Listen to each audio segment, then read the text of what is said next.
Assalamualaikum warahmatullahi wabarakatuh. Hai Sobat IKMB semuanya, apa kabar? Nah, Alhamdulillah hari ini kita ketemu kembali pada acara yang pasti Sobat IKMB semua tunggu-tunggu. Nah, pada hari ini di podcast kita akan membahas satu tema yang sangat menarik.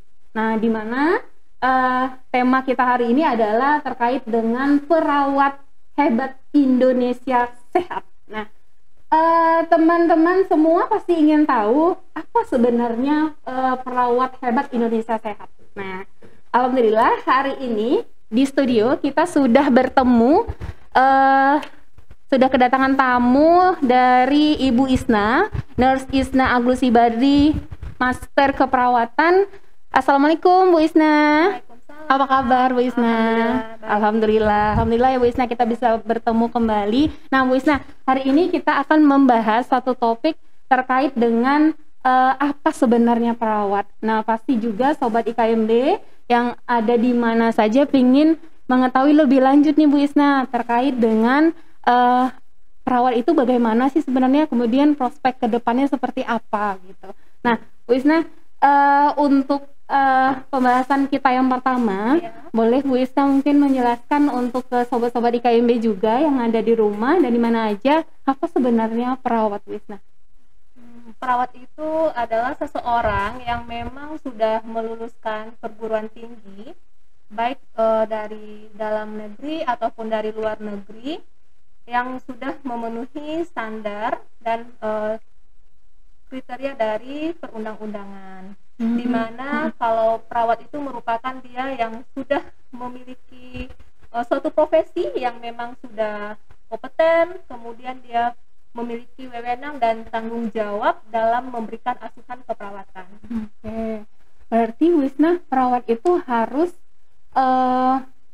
melewati dulu pendidikan di perguruan tinggi ya Wisna ya.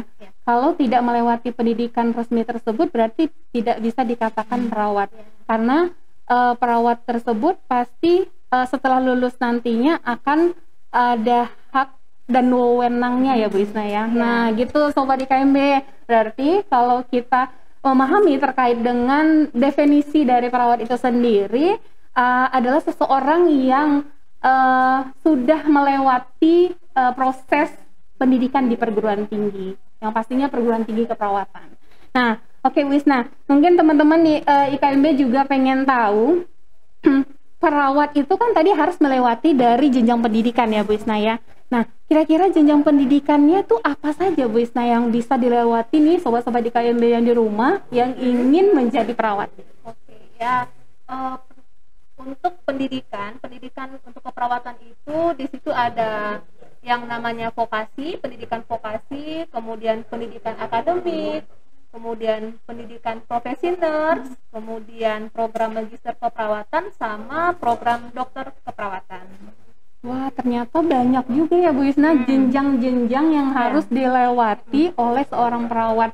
Mungkin Sobat IKMB yang tahu, memang kuliah, tapi kuliahnya apa? Nah, ternyata banyak jenjang atau tingkatan pendidikan yang Sobat IKMB bisa lalui. Ternyata tadi yang sudah dijelaskan oleh Bu Isna, bahwasanya bisa dari perawat yang diploma ya Bu Isna ya. Diploma teman-teman. Diploma 3 keperawatan itu tahapan dari jenjang pendidikan yang awal ya Bu Isna ya. Itu tahap pertama. Tahap pertama. Nah, kemudian nanti kalau Sobat IKMB mau melanjutkan setelah selesai di diploma keperawatan, teman-teman bisa mengambil sarjana keperawatan gitu Sobat IKMB. Oke, selesai nih Bu Isna di sarjana keperawatannya, teman-teman bisa mengambil apa?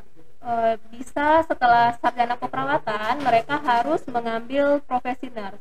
Oke, profesi nurse ya Bu Isna. Itu setelah selesai itu melewati dari profesi nurse? Kalau misalnya begini Bu Ika, kan kita bisa menjelaskan sebenarnya pilih yang mana sih gitu kan, mau pilih D3 atau pilih S1 ya, betul. Gitu kan. Terkadang banyak orang bingung milihnya di mana, apa sih bedanya gitu kan.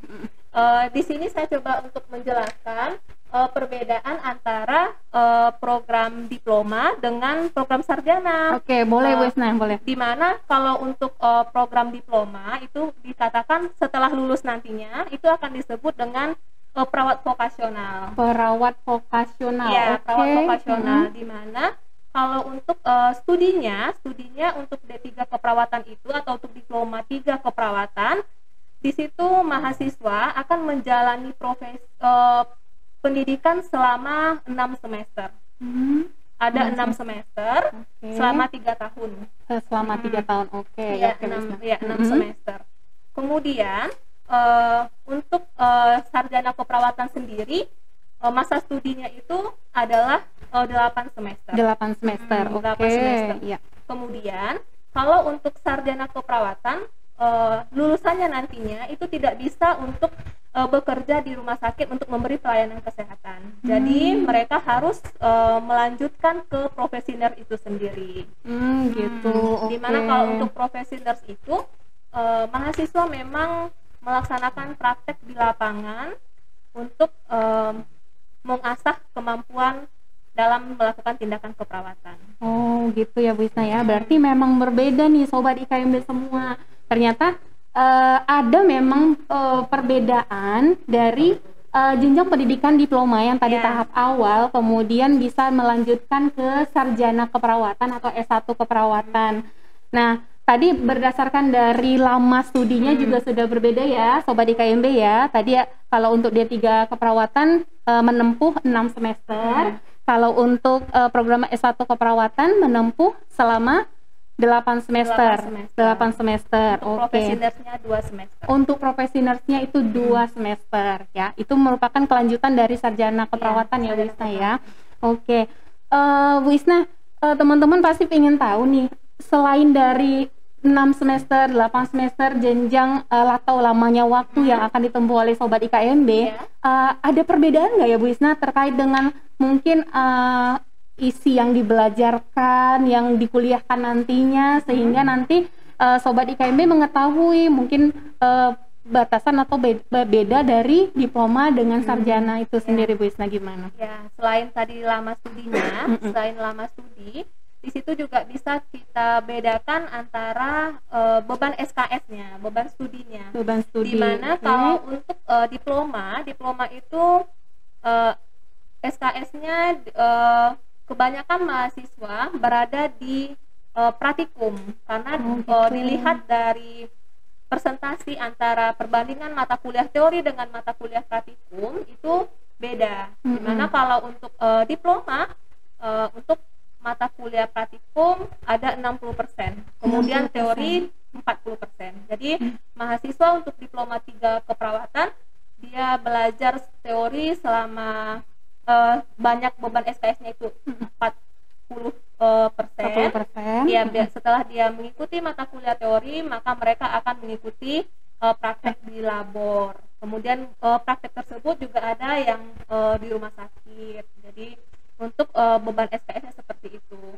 Sedangkan untuk sarjana, mereka lebih banyak fokusnya di teori, di mana beban untuk teori sarjana ada 60% teori, kemudian praktikumnya 40%. Karena di sarjana nanti mahasiswanya akan melanjutkan di profesi nurse, jadi untuk keterampilannya lebih fokus di profesi nurse gitu, lebih banyak di profesi nurse. Iya ya. Oh, sangat jelas sekali ya Sobat IKMB ya. Jadi tidak hanya dari jenjang semesternya saja tadi yang berbeda, ada 6 semester dari diploma, kemudian ada 8 semester dari program S1 keperawatannya, kemudian dilanjutkan dari nurse tadi. Ternyata pembagian dari persentase untuk diploma itu ada yang lebih banyak 40 teori ya Bu Isna ya, 40% teori dan lebih banyak praktek berarti ya Bu Isna ya kalau untuk diploma ya. Nah teman-teman, ini berarti dipersiapkan memang benar-benar siap kerja nih Bu Isna ya. Jadi prakteknya itu memang harus lebih dibanyakkan lagi gitu ya, 60-40% ya.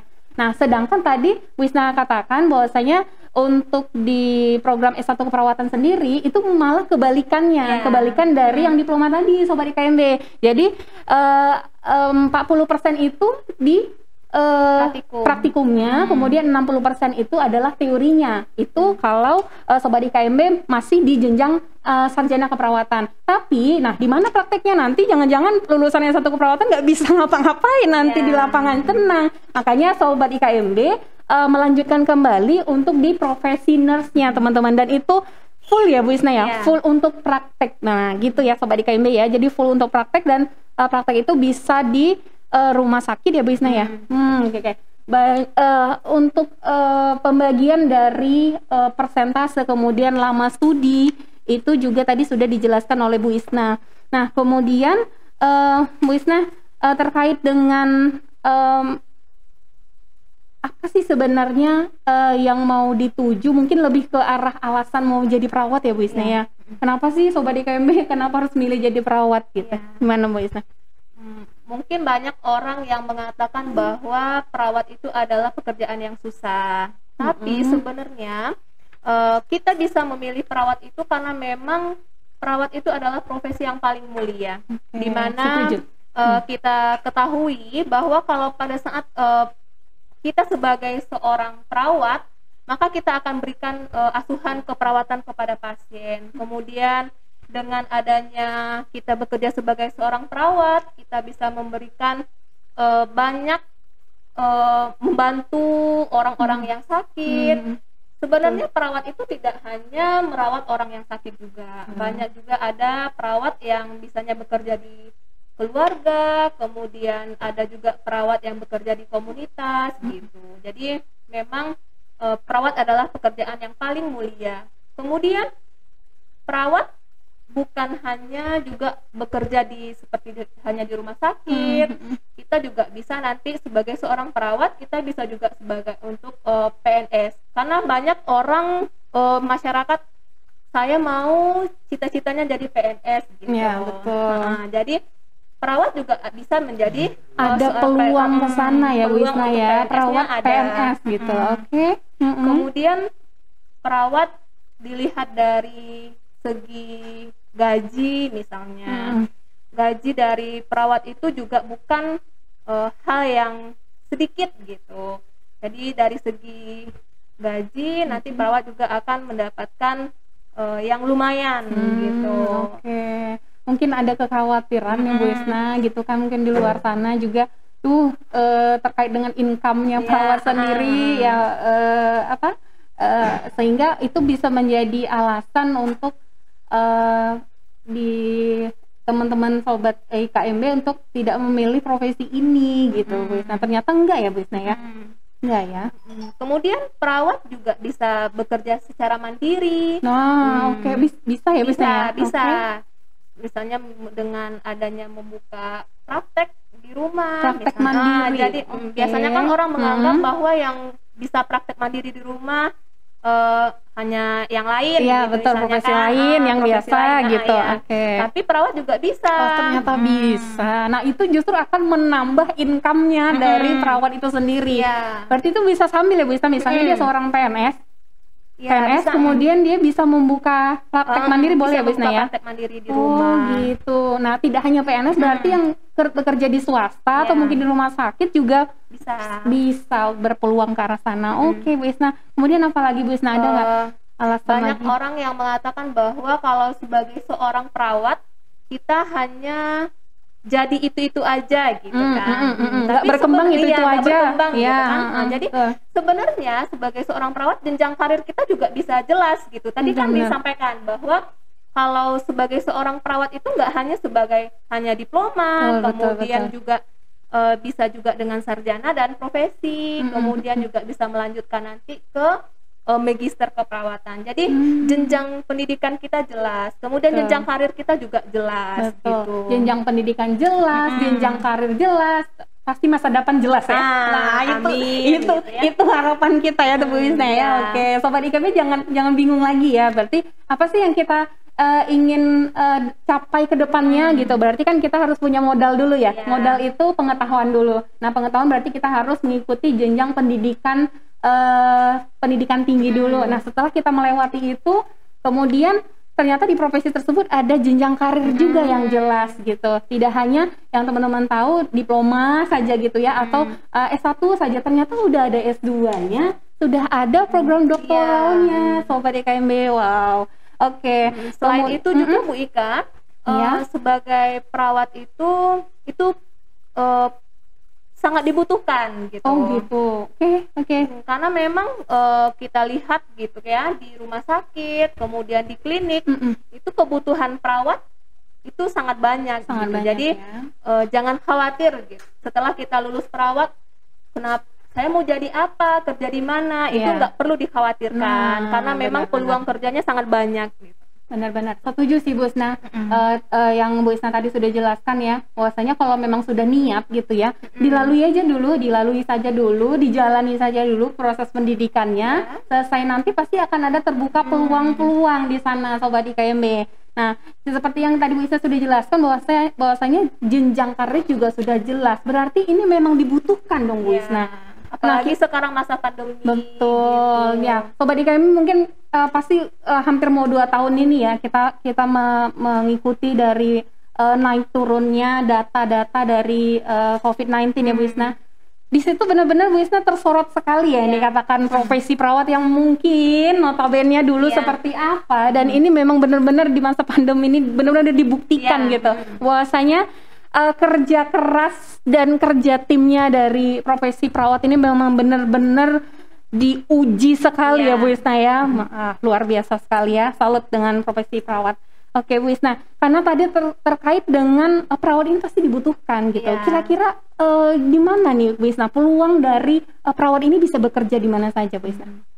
Untuk peluang perawat itu di mana aja sih dia bisa bekerja, kemudian setelah lulus nanti saya mau kemana. Betul, gitu kan. Bisa banyak rumah sakit yang pertama yang memang membutuhkan gitu kan. Yang pertama itu rumah sakit akan membutuhkan banyak perawat. Betul. Kemudian klinik itu tidak hanya misalnya rumah tempat praktek aja gitu kan, tapi ada klinik kecantikan, klinik gigi, itu juga membutuhkan perawat. Memang semuanya membutuhkan, ada di salon gitu juga ada membutuhkan perawat juga. Jadi jangan sampai nanti kalau saya bekerja sebagai seorang perawat, saya hanya bekerja di rumah sakit, itu tidak, karena memang peluang kerjanya banyak. Bisa juga kita sebagai seorang perawat nanti kita udah melanjutkan pendidikan, kita mau jadi dosen juga bisa. Kemudian kita mau misalnya mau buka praktek juga bisa gitu. Kemudian kebutuhan yang untuk bekerja di luar negeri ya Bu Isna ya. Oke. Jadi sangat terbuka sekali ya Sobat IKMB ya. Jadi tidak hanya di pelayanan saja, mungkin tadi Bu Isna sudah jelaskan, misalnya di rumah sakit kah, sebagai PNS atau di swasta kah, kemudian dari dosen juga bisa. Mana tahu nih teman-teman pengen ada bakat-bakat jadi dosen nih. Nah, boleh ya. Jadi buka praktek mandiri juga oke. Kemudian peluang ya seperti di negara Jepang, Korea ya Bu Isna ya, Taiwan, Amerika, itu tidak menutup kemungkinan untuk teman-teman bisa keluar negeri gara-gara perawat gitu.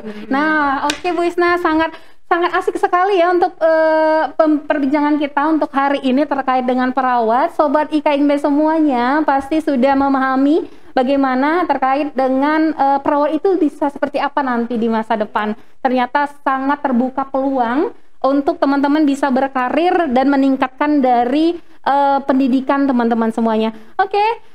Mungkin itu ya Bu Isna ya. Terima kasih banyak Bu Isna sudah datang dan hadir di studio kita. Sehat-sehat ya Bu Isna ya. Oke, baik Sobat IKMB semuanya, kita cukupkan dulu pertemuan kita di podcast hari ini.